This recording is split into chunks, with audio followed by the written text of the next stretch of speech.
Ser um shonen no início dos anos 2000 não era uma tarefa muito fácil. Você tinha que competir com Bleach, Naruto, One Piece e Hunter x Hunter. Todos esses mangás tinham um apelo absurdo, personagens cativantes e mundos fantásticos. Então, como criar algo genuinamente diferente e interessante nesse gênero, mesmo com toda essa competição? Soul Eater resolveu esse enigma trazendo uma perspectiva insana e fora da casinha, com seus personagens carismáticos e sequências de luta do anime que eram um show à parte. Cortesia do estúdio Bones, que animou as duas versões de Fullmetal Alchemist, que vejam só vocês, é da mesma editora de Soul Eater. Então, quando foi revelado que o autor do mangá, Okubo Atsushi, estava desenvolvendo uma nova história, isso me deixou bem ansioso. Um novo universo do mesmo criador da Maka, do Soul, do Kid e do Black Star. E quando o anime saiu, eu dropei no episódio 10 nas duas vezes que eu assisti. Eu fiquei decepcionado, a história não tinha me cativado, mas eu sabia que o Okubo era um baita artista. Então quando eu decidi fazer uma terceira tentativa, eu fui direto pro mangá de Fire Force. Tudo porque eu queria entender de uma vez por todas uma coisa. Fire Force era um bom shonen? E a resposta é sim, e muito. Esse é um mangá com muitos pontos altos e alguns baixos, com uma história com alma e brilhante com uma chama acesa, ainda que fique no fogo baixo em alguns momentos.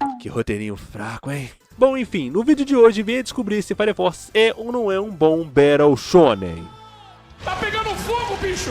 Achou que eu tinha sumido, foi? Olá pessoas, aqui é o Nest, espero que estejam bem. E vamos logo com esse vídeo que levou um parto pra sair, mas antes de qualquer coisa eu quero deixar um ponto muito claro. Vão ter spoilers do mangá durante o vídeo inteiro, então fique ciente que a qualquer momento eu posso falar de algum detalhe que você talvez não tenha lido ou visto. Mas qualquer coisa eu vou deixar um alerta como esse aqui de spoilers quando eu falar de spoilers mais pesados da obra. Dito isso, vamos falar dessa premissa. Essa premissa. Bombeiros apagando fogo com mais fogo é uma ideia sem qualquer nexo que só o Okubo poderia colocar em prática. Um mundo onde as pessoas podem, sem mais nem menos, entrar em combustão instantânea e se transformarem nos ditos infernais, com bombeiros específicos para esse tipo de situação. O capítulo 1 do mangá de Fire Force é muito eficiente em apresentar esse universo, onde nós conhecemos o Shinra Kusakabe, que está prestes a entrar no 8º batalhão. O mangá já abre com ele tendo que lidar com o infernal enquanto pensa no motivo pelo qual ele quer ser um bombeiro. Ser um herói por causa da sua mãe que se tornou uma infernal. Um trauma que o faz rir sozinho em situações embaraçosas ou em momentos de tensão. Pô, o Arthur Flex, garoto, é o Battle Shonen do Coringa? Só espero que não tenha cantoria igual o Coringa 2. Eu até gosto desse comecinho. Ele é pautado muito por uma relação de trauma e medo que permeia a relação de todas as pessoas daquele contexto. Em um dos capítulos iniciais, o Obi, que provavelmente usa o suco de tanto que malha, diz para os bombeiros não usarem armas na frente dos familiares dos infernais, para não assustá-los. As orações das irmãs servem para confortar o coração das famílias. Esse temor de a qualquer momento se tornar um ser de chamas é um medo que permeia todas as pessoas daquele contexto. E a história mostra essa situação de maneira bem eficiente. Além disso, já temos logo de cara um outro ponto muito importante desse início de Fire Force. O 8º batalhão foi criado para investigar todos os outros batalhões. Existem traidores entre os bombeiros. Durante boa parte do enredo temos essa sombra em que cada um dos outros batalhões poderia ser um traidor, o que mantém um clima de tensão muito bom de se acompanhar. Ainda que na primeira vez que eu li o mangá eu não tenha gostado muito de alguns aspectos. Um deles é o próprio protagonista. Olha, o Shinra não é desprezível ou insuportável, mas ele não tinha me passado uma presença muito marcante. E olha que a história pinta ele como sendo literalmente o messias daquele universo. Sabe, eu deveria gostar dele, só que ele me parecia simples demais. Acho que é porque pra mim o objetivo dele não é algo imediato e tão pessoal como o Tanjiro ou o Edward, já que a mãe do Shinra estava morta e o seu irmão também estava morto, sabe? Ou sei lá, não era um objetivo impossível de alcançar como Naruto ou Midoriya. E ele não tinha aquele, digamos, carisma que tem o Goku, o Ichigo ou mesmo o Yusuke. Eu sentia que constantemente faltava algo nesse personagem. Porém, na minha segunda lida, porque sim, eu li Fire Force 2 vezes, por isso que levou mais de um mês pra esse vídeo sair, o Shinra cresceu bastante no meu conceito. Porque ele, assim como muitos personagens da obra, carregam a culpa do sobrevivente, o sentimento de terem escapado da tragédia de se tornarem um infernal, de estar sozinho num mundo que tem Deus como centro daquele universo, mas que parece os ter abandonado. Shinra tem esse desejo de se tornar um herói para cumprir a promessa que fez a sua mãe e mais tarde trazer o seu irmão de volta, numa dinâmica parecida com o Edward de Fullmetal, mas com as devidas proporções, logicamente. Inclusive, isso é uma coisa que eu não coloquei no roteiro original, que em alguns momentos a história demonstra que devido ao que ele passou na Haijima e depois o que ele passou no 4º corpo de bombeiros, de todo o bullying, de todas as coisas que ele passou, isso de alguma forma acabou moldando o psicológico do Shinra. Ele não sofreu mais ou menos que outros protagonistas de shonen, mas eu gosto de como o Fire Force, ele meio que ressalta o fato de que as coisas que o Shinra passou afetaram o psicológico dele de alguma maneira, o que era algo que eu deveria ter colocado no roteiro original e não coloquei, mesmo tendo ficado mais de um mês escrevendo esse roteiro. Legal, vamos de volta pro vídeo. Mas é que às vezes Fire Force me passa a impressão de que qualquer personagem seria um protagonista mais interessante que o Shinra. O Obi, a Maki,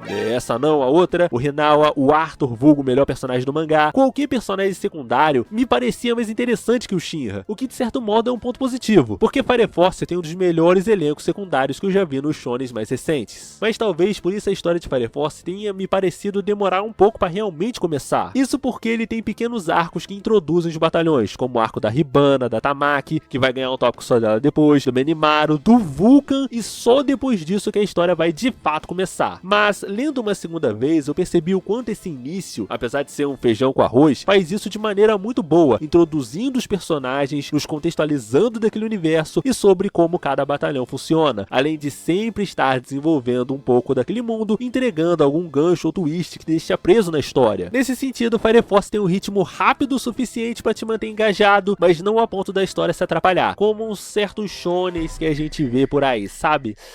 Conto qual shonen que faz isso na minha opinião? Meia-noite eu conto pra vocês qual shonen que é. Caraca, mané, ataquei Jujutsu de graça. Isso nem sentido faz, eu gosto do mangá. Vai ficar no roteiro mesmo assim. Mas eu diria que a coisa que sempre me tirou o gás toda vez que eu assistia o anime de Fire Force tem a ver com o fanservice da Tamaki. Dela ter, digamos, sorte do tarado, que faz com que cada aparição dela se torne instantaneamente uma cena de Toloviru. Mas isso é realmente um problema? Depende do que você considera um problema. Olha, sendo sincero, eu realmente não gosto desse tipo de cena envolvendo a personagem. Sabe, eu sempre achei sem graça na maioria das vezes. O mangá tem até um capítulo específico sobre o calendário dos bombeiros, onde os personagens masculinos precisam posar sem roupa. Sei lá, acho que é o jeito da Chuchukubo dizer que ele sexualiza homens também. Peraí. Peraí.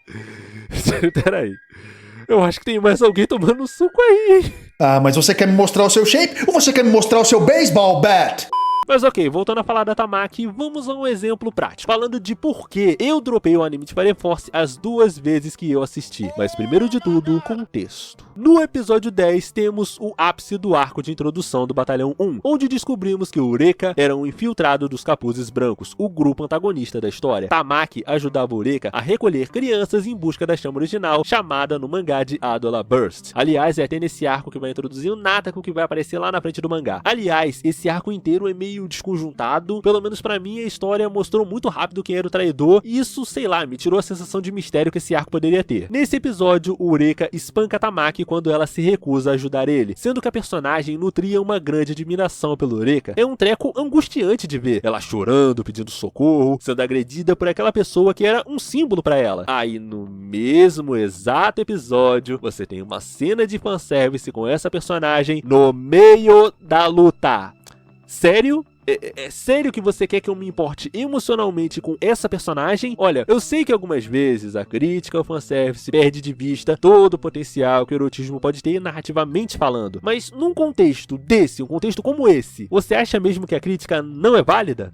Não, porque no mangá é VaptVupt, tá, mas não podia só não ter, sabe? Meio bizarro. E não é só nesse episódio. As cenas de fanservice dela quase todas as vezes não tem qualquer propósito e pior, são só sem graça, sabe? E olha que eu sou fã de Granblue e a fase clássica de Dragon Ball, que sinceramente tem piadas desse estilo mais picantes bem melhores. E Fire Force é basicamente, eu caí em cima de alguém, ou eu acabei me despindo sozinho, sabe? É sempre tão previsível que perde a graça. E eu poderia simplesmente rotular esse mangá de machista e qualquer outra coisa desse tipo, só que aí que tá, Fire Force não é esse tipo de história. Na história, temos ótimas personagens femininas, como a Maki, a Hibana, a Lisa e até a Iris. Essa última em especial protagoniza junto com o Shinra um dos meus arcos favoritos desse mangá inteiro. Até mesmo a própria Tamaki tem um desenvolvimento bem específico, com ela querendo se tornar mais forte para não depender de ninguém, nem física nem emocionalmente. As personagens dessa história têm bastante agência, utilidade na narrativa, fora que são muito carismáticas. Então não é um problema das personagens femininas do mangá, mas sim o problema específico da Tamaki. Eu sei que tem até um arco ou outro que, tipo,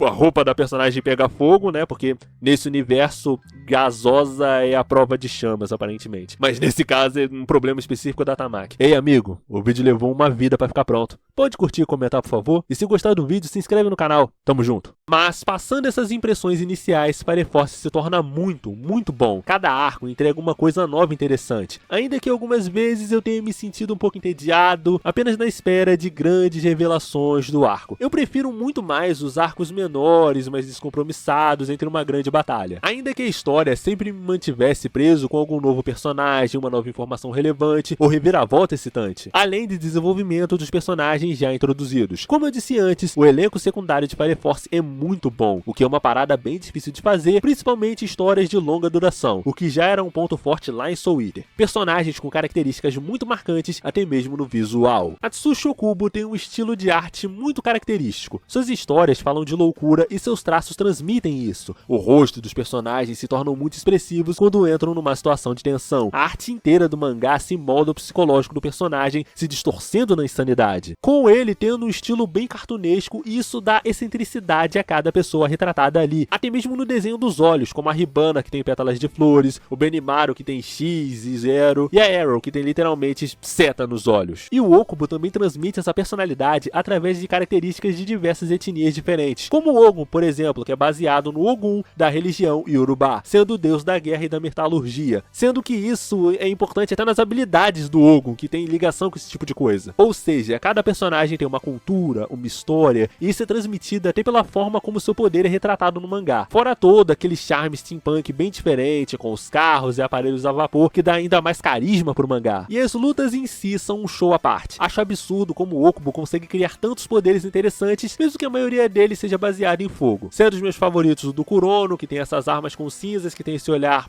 único, eu diria. O Karin, que tem o poder de som para congelar as chamas com trompete, e o Honda, que é o capitão de brigada, mesmo tendo o poder de soltar fogo pela cabeça. E é só isso, é só soltar fogo pela cabeça. Uns têm o poder de ressuscitar os mortos e outros têm o poder de ser calvo. E é aqui que teria um insert da manual. Mas as lutas, além de serem muito criativas e bonitas de se ver, são muito bem dispostas nos quadros do mangá. A leitura de Fire Force foi bem leve e engajante de se ler muito por causa disso. É uma ação incessante e explosiva, ao mesmo tempo que não é só uma grande bagunça. É meio difícil de explicar, porque eu não tenho muito esse domínio de conhecimento de arte, de desenho, mas me parece que a ação não acontece só nas duas dimensões do mangá, mas ela também ocorre pra dentro das páginas. Porém, mais do que falar, eu posso demonstrar com a luta final do arco de entrada do Nether, que vai ter o sinalzinho aí de spoiler. Aqui nós temos a luta do irmão do Shinra com o protagonista, que se tornou um usuário de chamas de 4ª geração, que pode usar as chamas para manipular as leis da física. Olha, eu não vou ficar aqui perdendo tempo tentando explicar como o poder dele funciona, até porque eu não faço a menor ideia.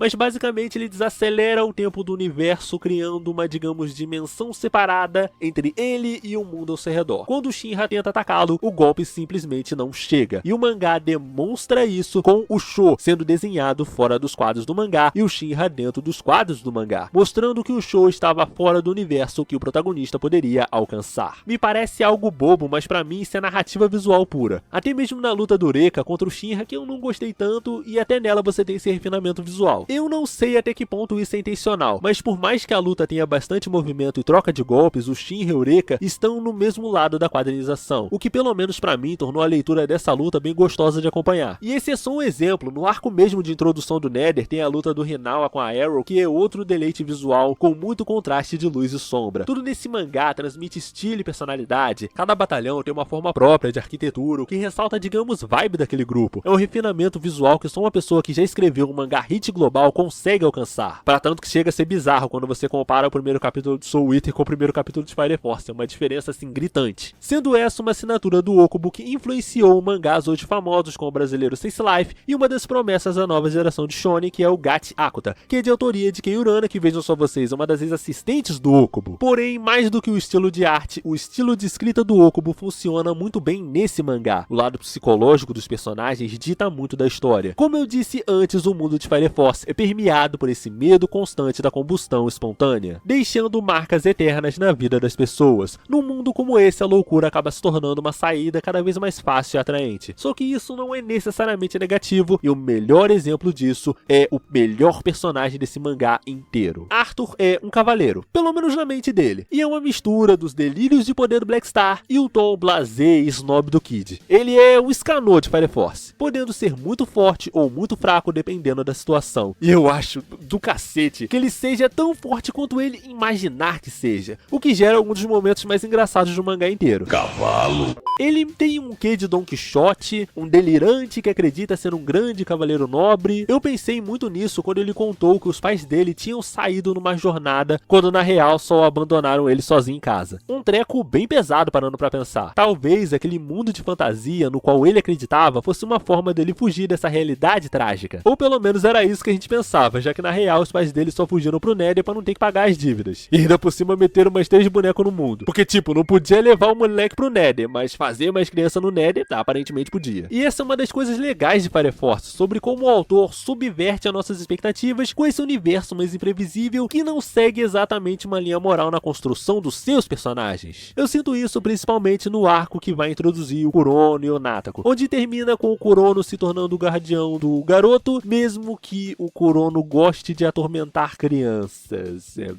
O Natako é meio estranho. Essa insanidade frente a um mundo tão caótico não se reflete apenas nas relações internas entre os personagens, mas até em como eles enxergam aquela sociedade, através da religião do Sol. Nesse sentido, o mangá entra numa discussão muito interessante no arco que ocorre no literal meio da história. E mais uma vez, alerta de spoilers. Como nós descobrimos mais tarde, a religião do Sol escondeu o fato de que Amaterasu, a fonte principal de energia da única parte do mundo que não foi destruída, na verdade contém uma pessoa possuidora do Adora Burst. O que significa que a religião do Deus Sol, que é a base de toda aquela sociedade, era uma mentira. O Sol, que é o símbolo máximo daquela religião, é uma gigantesca bola de fogo. Se o principal temor das pessoas é morrer se transformando num humano de chamas, não teria sido Deus o criador daquilo? E se o cataclisma for no desejo de Deus, não estariam os capuzes brancos apenas cumprindo a vontade dele? Nesse caso, para quem a irmã Iris esteve orando esse tempo todo? Isso me lembrou bastante o dilema de Epícoro, ou o problema do mal se preferir. A ideia de que se Deus sabe de tudo, tem todo o poder e é bom, o mal não deveria existir. E o mal existindo, ou Deus é bom, mas não tem poder para combater o mal, ou Deus é mal por permitir a existência do mal, ou Deus não existe. E isso vai ser relevante mais lá na frente quando eu falar da batalha final desse mangá. E esse é um debate bem legal porque aborda a relação que as pessoas têm com a fé. Se por um lado a religião existe como uma régua moral e de controle social, ela também faz parte do indivíduo, lhe dá conforto, identidade, perspectiva de futuro e um motivo para continuar e ter esperança. O que faz muito sentido em Fire Force. As orações das irmãs dão alento para as famílias que perderam seus entes queridos mais próximos. Crer no Deus Sol os faz manter a fé num mundo cada vez mais caótico, e acredite, isso vai fazer total sentido com o que vai acontecer lá no final do mangá. Mas eu já falei bastante sobre o núcleo protagonista da história, mas eu queria dedicar essa parte do vídeo para poder falar dos capuzes brancos, que é o grupo antagonista principal da história. Individualmente, eles não são tão interessantes quanto os membros da Akatsuki, os espadas de Bleach, ou mesmo o Mahito ou o Sukuna de Jujutsu, mas como grupo, eles representam muito bem um conceito interessante que é psicológico e até mesmo filosófico, chamado pulsão de morte. Ok, vamos para outra explicação pseudo-intelectual. A pulsão de morte foi um termo criado por Sigmund Freud, o pai da psicanálise, além de talaricar o Felca nas horas vagas.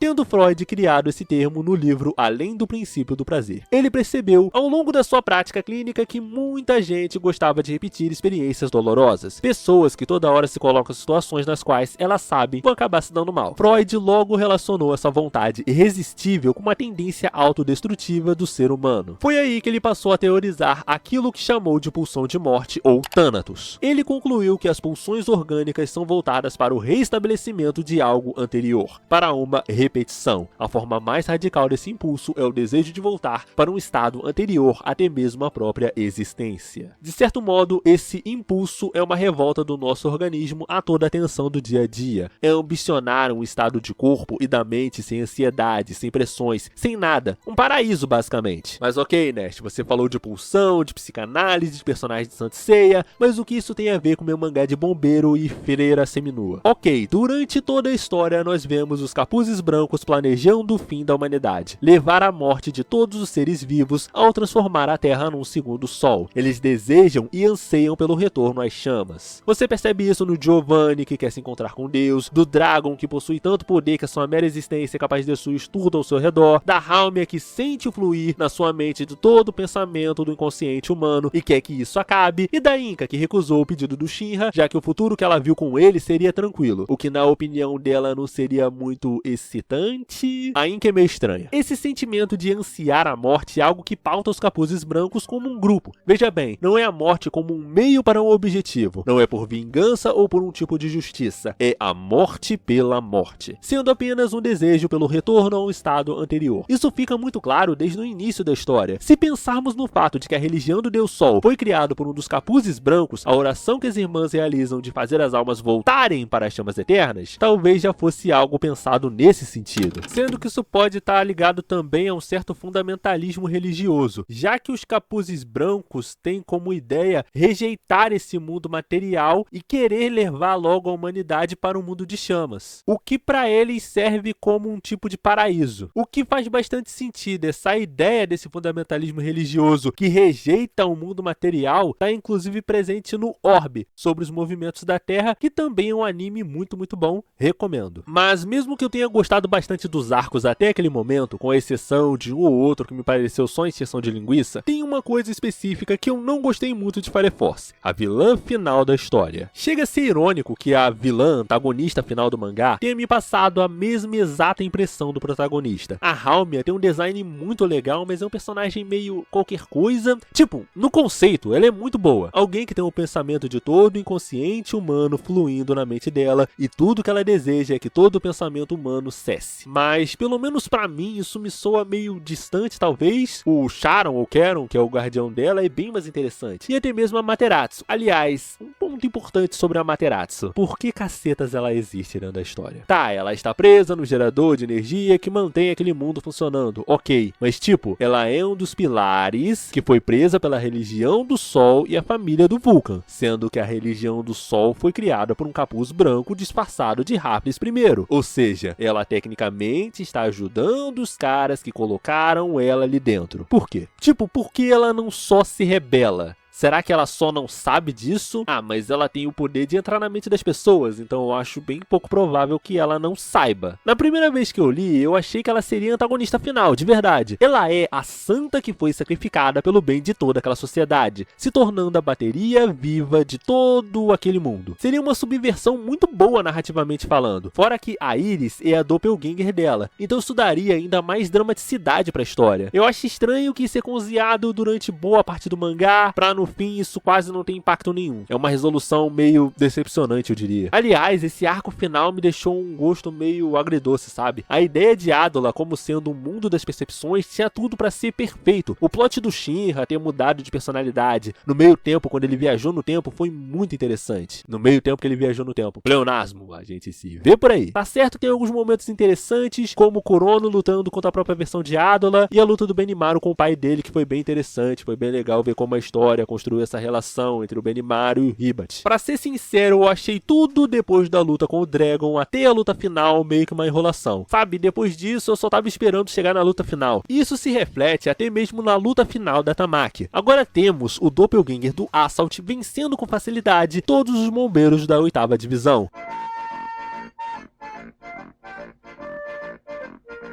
Assault foi introduzido no mangá de Fire Force no arco de entrada no Nether, sendo apresentado como um assassino feroz e muito poderoso, levando morte para onde passa e quase invencível. Porém ele é derrotado por ninguém mais ninguém menos que a Tamaki, não por força, mas por sua sorte do tarado. Ou seja, ela venceu o assassino super poderoso com um ete de Aren fuleiro. Parabéns, você é um idiota. Sobrando apenas a Tamaki, o Assault original, que inclusive chega para ajudar ela, e então, do nada, as pessoas ao redor começam a criticar a personagem por ela lutar sem roupa, chamando ela de vadia, ignorando o fato de que tem um cara literalmente espancando a Tamaki e o pequeno fato de que o mundo está literalmente acabando. Sabe, parece que eu tô pegando no pé da personagem, mas é que essa parte é só o autor parando a história que ele estava fazendo para rebater as críticas das pessoas com relação à personagem. personagem. A mulher que tá criticando a Tamaki, por exemplo, ela começa a falar sobre como todo mundo deveria ter uma oportunidade pra lutar, um papo meio esquisito. Aí vem um moleque e começa a falar de forma robótica, que nem um adulto. No fim o pessoal começa a tirar a roupa. Cara, ou seja, você quer me fazer acreditar que no meio do literal apocalipse as pessoas vão parar o que estão fazendo, vão parar de se abrigar, vão parar de arrumar um lugar pra se abrigar naquele caos pra julgar alguém. Eu sei que durante o flashback da Tamaki tem toda aquela coisa de que a mina tinha julgado ela por causa da sorte do tarado, só que as outras pessoas em volta da Tamaki, sejam os bombeiros ou até as pessoas que foram ajudadas por ela, não reclamavam disso. Assim, foi mal mesmo para as pessoas que gostam da Tamaki, que acham interessante essa parada que tem da Tamaki, mas assim, foi uma das coisas que eu genuinamente detestei no final desse mangá. Tem até uma referência da hora ao Rock Lee naquela parte ali, mas meu senhor, que treco forçado, cara, na moral. E com isso, finalmente chegamos na última luta do mangá, que admito, chegou numa resolução muito boa, que é uma síntese bem fechadinha, bem bonitinha de tudo que o mangá discutiu a nível temático. Shinra estava sem opções na luta contra a Evangelista fundida com a Halmia. Ele quase perde o controle quando Obi morre. Porém, a reunião dele com a sua mãe e o Sho reacende a sua esperança e faz a primeira ressonância de alma daquele universo junto com a sua mãe e o Sho. Assim, ele recria todo o universo, se tornando o deus daquele novo mundo. Porém, temos um problema. O desespero nunca ia de fato sumir da vida das pessoas. Aqui nós voltamos ao problema do mal. Enquanto houver o medo da morte e maldade, o ciclo ainda vai se repetir. Para tanto que a Evangelista nasceu justamente desse ciclo. Shinra se torna o centro do problema do mal. Então como ele vai resolver esse dilema? Nisso eu acho interessante o que ele propõe a Evangelista. Ele diminui o valor da vida, torna a morte algo muito menos desesperador e muito mais lúdico. Se as pessoas estavam mergulhando na insanidade, bem, vamos criar um mundo que se adeque a essa insanidade. Se Deus é algo incerto e de acesso para poucos, eu torno Deus em algo palpável e de acesso a qualquer um. É uma solução, pelo menos no meu entender, muito boa para a temática da história. Admito que gosto mais desse final do que eu gostaria. Fora que isso sim é um fanservice bem feito de verdade. Mas e se eu te dissesse que isso talvez vai além? Veja bem, o que eu quero propor agora é apenas uma interpretação particular, muito específica desse final. E você tá livre para discordar de mim. Na verdade, durante o vídeo inteiro você é livre para discordar de mim. Mas eu penso que aqui particularmente, eu peço que você escute com o coração aberto, ok? Pensemos em como o mundo de Fire Force se estrutura. Ele gira em torno da religião do Deus Sol, com várias similaridades com a religião católica, principalmente nos símbolos, nas indumentárias e tudo mais. Nosso protagonista é citado e referenciado como o Salvador, o Messias nascido de uma mãe virgem, com o mangá inclusive referenciando visualmente Jesus Cristo. E no fim da obra, temos o protagonista sendo o filho, Messias, se juntando com um dos pais e o outro irmão, que a história simboliza como um anjo, um mensageiro ou um espírito santificado que guia esse protagonista, criando assim um ser mega poderoso que é uno, ao mesmo tempo que são três personalidades, como uma certa trindade que não faz parte da DC, mas que também faz parte de um livro antigo, vamos dizer assim. Pera aí então, Nash, você tá querendo me dizer que Fire Force na verdade é um shonen cristão? Seria En no Shobutai, a turma do Dudão dos mangás?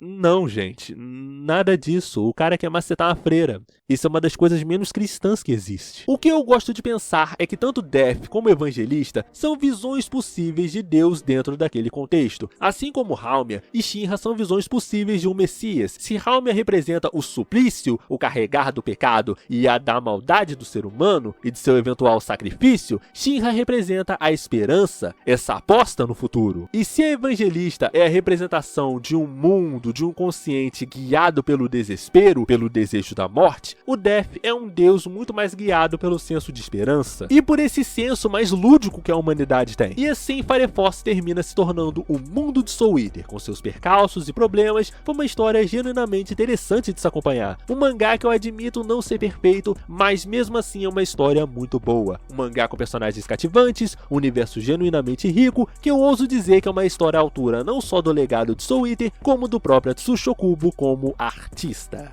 Bom, quase 5 50 minutos de bruto depois, esse é o final desse vídeo. Eu agradeço a você que topou toda essa loucura, essa insanidade que foi o vídeo de Fire Force, vídeo que eu tava querendo fazer há muito tempo, pra tanto que eu me prestei a ler o mangá de novo, então eu realmente agradeço a você que viu esse vídeo até o final. Se você gostou do vídeo, não esquece de curtir, comentar e salvar, além de seguir a gente nas nossas redes sociais, @Sucatopoli. E que também nós lançamos não só vídeos grandes aqui nesse canal, mas também vídeos curtos, tanto aqui como no Instagram e no TikTok. Eu agradeço mais uma vez a presença de todos vocês, aqui é o Nash, tenha uma vida longa e próspera. Até a próxima!